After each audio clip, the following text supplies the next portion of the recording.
اور سری نگر میں والدین نے ڈائریکٹر اسکول ایجوکیشن کشمیر کے حالیہ حکم نامے کو سراہا ہے۔ ڈائریکٹر اسکول ایجوکیشن نے سری نگر شہر کی میونسپل حدود کے اندر تمام تعلیمی اداروں کے اوقات میں 1 اکتوبر سے تبدیلی کا حکم دیا ہے۔ نئے حکم نامے کے مطابق تمام اسکول اب صبح 9 بجے سے دوپہر 3 بجے تک کھلے رہیں گے۔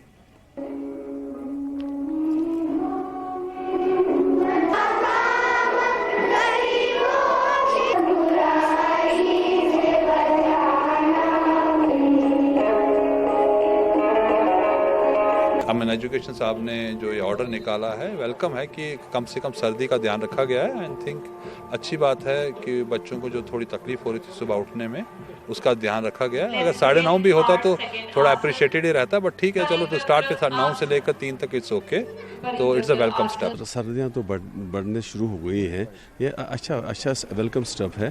اس سے کوئی فرق نہیں پڑے گا، کریکولم میں فرق نہیں پڑے گا۔ ٹائمنگ تھوڑا ایکسٹینڈ اس نے کری ہے تو بیسٹ آئیڈیا ہے ان کا، کیونکہ آپ دیکھ رہے ہو 2-3 دنوں سے ہی ابھی تک تو گرمی دکھ رہی تھی، 2-3 دنوں سے ہی سردیاں شروع ہو گئی، اور اتنی سردی شروع ہو گئی کہ فیل ہم بھی کرتے ہیں، بڑے فیل کرتے ہیں۔ اب جب چھوٹے چھوٹے بچوں کو آنا ہوتا ہے اسکول تو نیچرلی ان کو لگے گا timing. This is very good idea, best idea.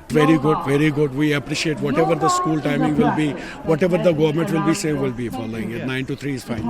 We are very fine with it. Directorate of school education Kashmir کی طرف سے آج ایک آرڈر نکالا گیا ہے جس میں کہا گیا ہے کہ سری نگر میونسپل لمٹس میں جتنے بھی گورنمنٹ اور پرائیویٹ ریکگنائزڈ اسکول آتے ہیں ان کی ٹائمنگ جو ہے وہ چینج ہوئی ہے۔ اب 9 بجے سے لے کے 3 بجے تک جو ہے ان کی ٹائمنگ رہے گی۔ پہلے 8:30 سے 2:30 بجے تک ان کی ٹائمنگ تھی، اور یہاں پہ پیرنٹ اکثر یہ مانگ کر رہے تھے کہ اس ٹائمنگ میں جو ہے وہ بدلاؤ کیا جائے، کیونکہ اب یہاں پہ سردی بھی بڑھ رہی ہے جس سے بچوں کو پرابلم ہوتی ہے۔